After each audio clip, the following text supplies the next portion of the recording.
Hello guys, I'm back with another video on my Vulcan VN1700 Voyager, and I will this time change fork oil. So my plan is only changing the fork oil, not cleaning the forks. So I will loosen this handle up here, the steering, these ones, so I can access top of the forks over here. And the plan is to get the bike on a stand, very stable, and inside here there is the front axis is here, and inside you can access the bolts to drain the oil in the fork. So my plan is to only not dismount the brakes, not dismount the this baby, it's called shield, let's say it, okay, and just dismount the axis in the middle, and the wheel will also be still standing there. So let's see if it works. I will get back to you when I have stabled the bike. And I believe this is a 22. I bought that. I will check if it's the correct size. 22 hex key. Yes. Okay. Okay guys, I've been thinking and planning, and now I have stabilized the bike on the lifter, so the most of the weight is on the back wheel, so the front wheel is in the air, just a tiny bit, around a few millimeters. And my plan is that when I get the front axis out, I have loosened this one. I loosened this one too, and so these are loose. And now I'm working with the axis with my hex key 22 millimeter. I have to bought it online because no store. I didn't find it in the store, so I bought that key online. So my plan is to get the axis out, so I can access the fork oil drain bolt inside this fork leg. So I'm starting to get this one out. I get back to you how it goes. Yes, and then I will loosen these things here. I was thinking to start up here, loosen this gear, or start at the bottom. I was thinking if I start up here, the steering will like, of course, with the, I will protect the tank, of course, but the steering will lie up here, and I will move the wheel while I'm turning the axis out. So I was thinking it's better to loosen this one, the wheel first, not all the way maybe, but loosen it up. So I only have to remove the axle, and then I start to work up here. So it's very important to have the weight of the bike on the back wheel. So if and when the wheel is loosened up, the bike won't make a move because the weight is already in the back here. Because the bike will become lighter in the front when the wheel is loose. Okay, remove these ones were easy peasy. A fine screwdriver, and just put it in the gap, and then you easily, like this, no problem. Just be careful, like this. Okay guys, I loosened these holders up for the steering handle. Okay, it's a hexagon 8 key, and I needed the strong one, so you can't do it with a simple I use strong big half, you know, wrench.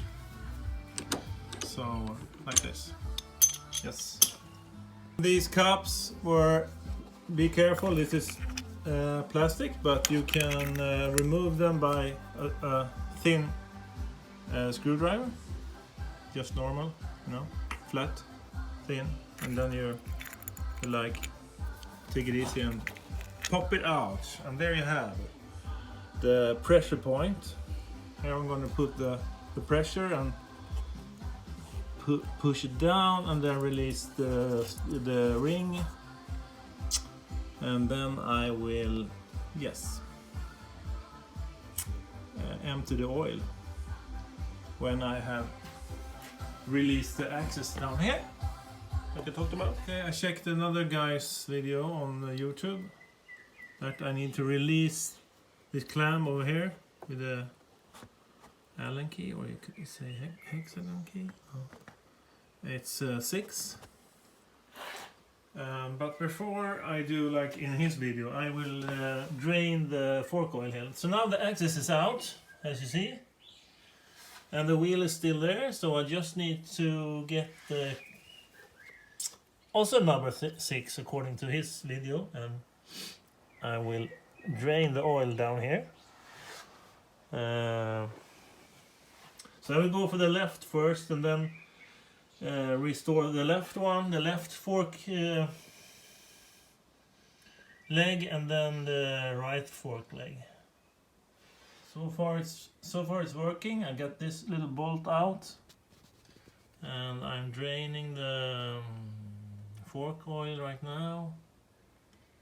Still pouring out. Yeah, it's working nice. Okay, and the wheel is still here. Just front axle out, and I just wanted to protect my brake discs. So brake disc. Oh.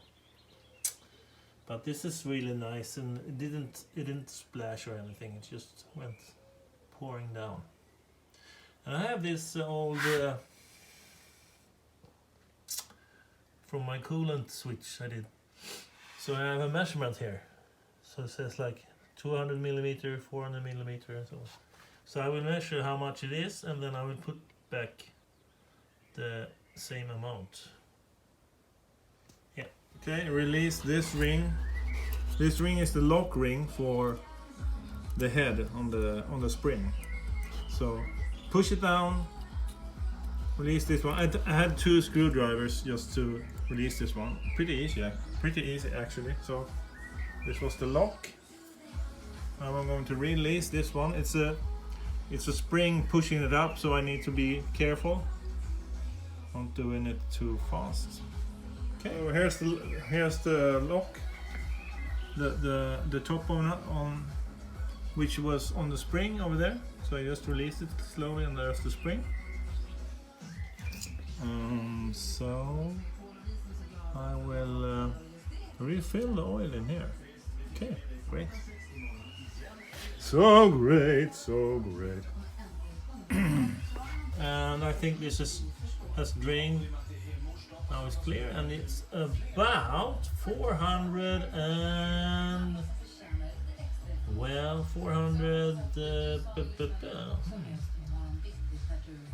60 or something, 460 or something like that.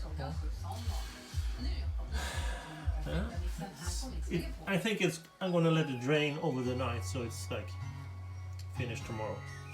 So I have emptied. This is day after, so I have emptied the fork leg with all the fluid, and this really, you see, it's almost black. It's really dirty and so on. Okay, I think it's never been changed actually. This is a 2010 Voyager. Okay, it's 2022 now. So I took this is old coolant motor coolant for my. I changed the cool fluid also. So I took a similar and I washed it. Did this one clean and dry, so it's nothing in it. But I take the same level here. So I will do the same at the right fork leg also.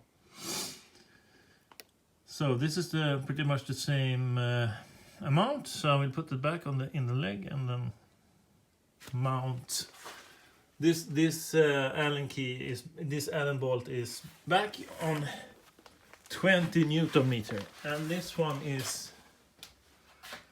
I will fill her up with the fluid here, and then put the top back. Left one is put back. Now I will do I also refilled the new one and mounted it back. This Allen bolt and this top lid. Okay. So next, the right leg refill I did like this using a tin can.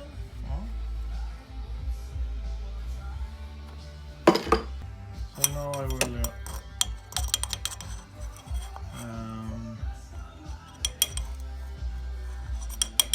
take this away and plug it back. This one on top.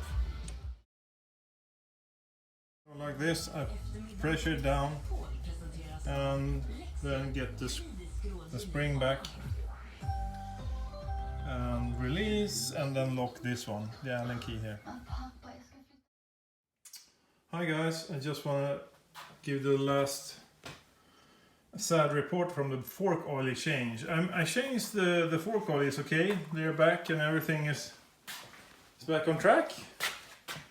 The axis is back and everything worked fine.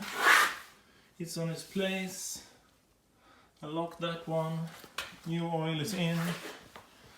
But when I mounted the handlebar, I didn't check the manual correctly. So I cracked one of the clamps here. You see? This one. So the correct way is to make sure when you remount these ones, they need to be no space here in the front. They should be together, 100% together first. So you, they're connected, and the same here, connected. And then there should be a space backwards instead. And correct that, and check that you put them back correct. This is a it's a small you see it like here, you see it's like a space here in the rear. If you check them when they are loose, they look different. So you need to have the space in the rear, like it says in the manual. Okay, so you see here's space in the rear, no space in the front. Okay, this is very important. I didn't do that. I just mounted them back and took the torque. And the handle, that should be, I write it down which torque it was, I forgot now. But there were space here and space here. So the bolt was actually, the angle was wrong here, so I cracked this one. That's why it cracked. The angle gets a little wrong if you do it incorrect. So think of that when you mount it. I will order from my workshop friends new ones, original. He will help me, but that takes many weeks. So I did this solution. I found at another dealer at Yamaha, I found these bolts. It's a Japanese, you know, if it comes up to M10, it's a different type of, how do you say, the lining, the thread is different. It's much smaller than, it's 125 they say. The normal M10 is 1.5, either 1.5 I think, and this one is 125, the Japanese one. So I found this at another dealer, so I can fix it like this. And this is just metal band I put there, double, so they keep together, and push it down, and also the washer here, so they push this handle down. So I think I should take a ride and test it. And test my new fork oil. Would be great. Okay, have a nice day now everyone. Bye.